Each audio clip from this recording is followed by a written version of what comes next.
Firstly, I would like to talk about the personal profile of the first individual, which is a government servant. Of the first individual is Mrs. Sarimah at Sarimah 76. She is working under governmental agency, which is National Anti-Drug Agency, as the Seremban District National Anti-Drug Agency Chief. She is 51 years old and is currently married. She is in Taman Tuanku Jafar, Seremban, Negeri Sembilan, and she has 3 financial dependents.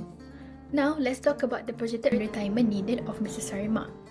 Firstly, I have calculated the annual pension fund of Mrs. Sarimah, which is RM46,539.85. This is the value she will receive every year when she retires. Next, the value of pension fund at retirement was calculated, and the amount is RM572,257.36. This is the amount she will receive for her retirement year. The first year annual income she will receive is RM60,502. Lastly, I have calculated the total retirement fund needed by Mrs. Sarimah, which is RM892,271.80. As seen on the table, we can see that the value of pension fund is less than the value of retirement needs. Therefore, Mrs. Sarimah has a shortfall of funds by RM320,015.44. That is all from me. Now I will pass on to the next presenter. Thank you. Now, let's take a look at sample B, a private sector employee under EPF. Mr. Chairman's full name is Cik Rusdan bin Tajuddin, in age 54 years old. Mr. Chairman is currently employed with NTT Data Solution and has served the company for approximately 7 years. So he is expected to retire at the age of 60, which means he has 6 more years until retirement. Next, we look at the projected retirement income for Mr. Rusdan to determine whether he has enough funds to support his living expenses during retirement. To begin with, we calculate his annual EPF contribution. From the slide, it shows that he contributes a total of RM44,298 per year to EPF. So based on this contribution and assuming a 3% annual return, the future value of his EPF over the next 6 years is RM286,437.62. So this amount represents the accumulated saving including investment return over a time. The next step is to calculate his retirement need. Starting with the inflation-adjusted retirement income, this value represents the amount he needs in the first year of retirement to maintain his purchasing power.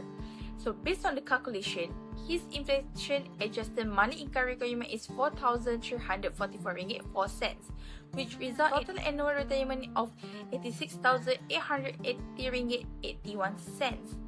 Therefore, to compare Mr. Chairman has sufficient enough or not, total amount EPF saving at retirement age 16 are estimated at RM286,437.62, while the required retirement fund is RM86,880.81.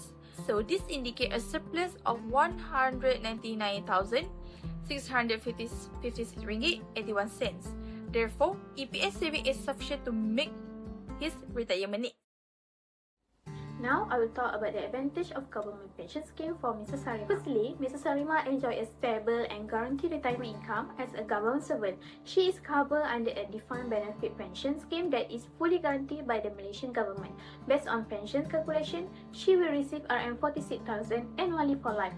This income continues regardless of economic conditions such as recession or financial crisis. As a result, she is able to plan her retirement spending with confidence and enjoy strong financial stability.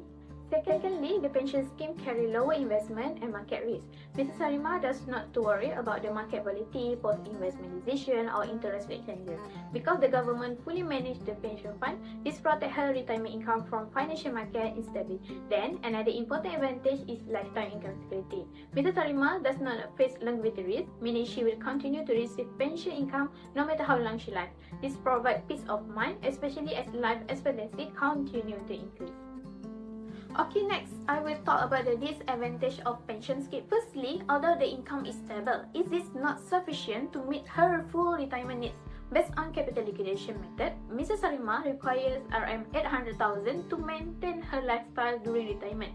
However, her estimated pension fund value is only RM500,000, resulting in a retirement deficit of RM300,000. This means her pension can only cover basic living expenses, but not discretionary spending such as travel, lifestyle, or unexpected medical costs. Secondly, the pension scheme offers limited liquidity and no lump sum withdrawal. Unlike EPF, Mrs. Sarimah cannot access a large amount of money at once. This limits her flexibility when facing major financial needs such as medical emergency or home improvement. Lastly, also the inflation rate. As the cost of living increases over time, the purchasing power of her fixed pension income may gradually decline, especially for essential expenses like healthcare and utilities. Now, I will talk about the potential Mrs. Sarimah retirement fund. Based on retirement estimate, Mrs. Sarimah faces a retirement shortfall rather than a surplus. Using the capital approach with inflation, her pension fund value is RM500,000 is insufficient compared to her required retirement fund is RM800,000, resulting in shortfall of RM300,000 over a 15-year retirement period. Then, under the capital conservation approach, the estimate retirement fund required is RM24 million, which is clearly unrealistic given her income level and saving ability.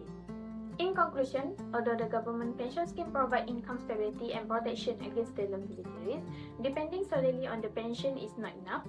Therefore, Mrs. Sarimah needs additional retirement planning strategies such as personal saving or investment to close her retirement gap.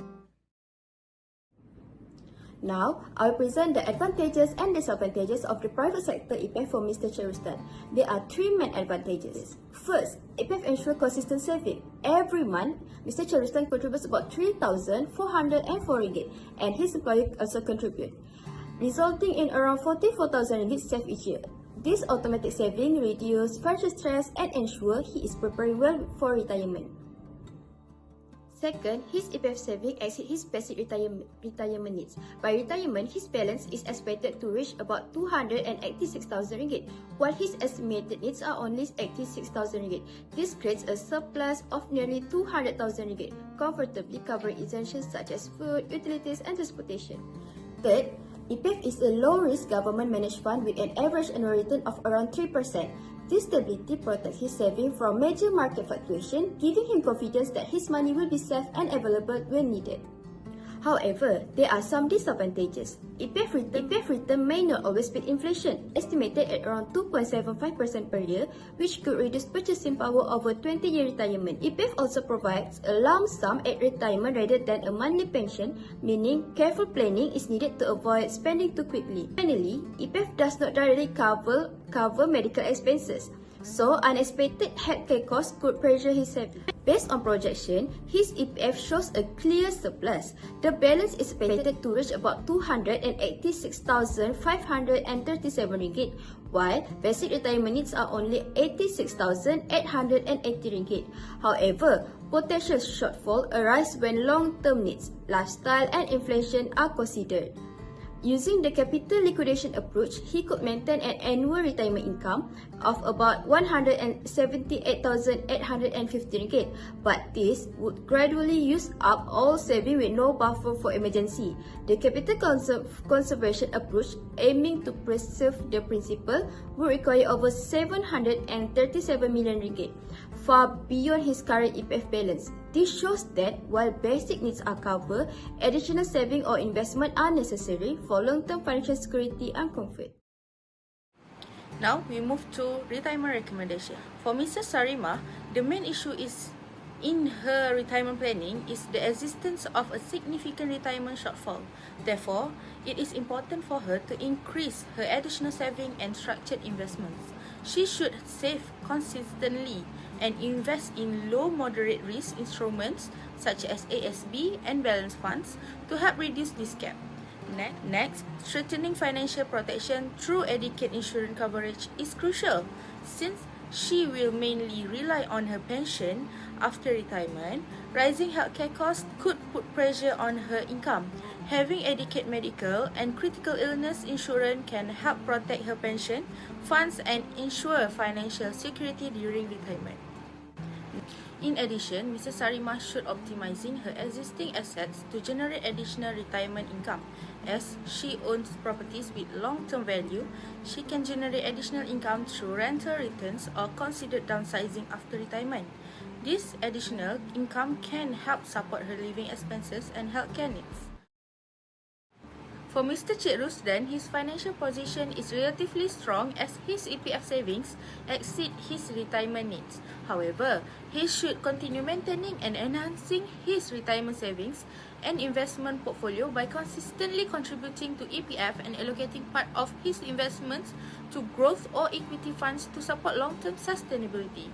Another important aspect is implementing a structured and disciplined withdrawal strategy. Since EPF is received as a lump sum upon retirement, there is a risk of overspending. By planning monthly or annual withdrawals, he can ensure a steady and sustainability income throughout retirement. In terms of healthcare preparedness, Mr. Cik Rusdan need to strengthening his healthcare protection and medical preparedness. Relying solely on savings may not be sufficient, so having proper medical and critical illness insurance is important to prevent his retirement funds from being eroded.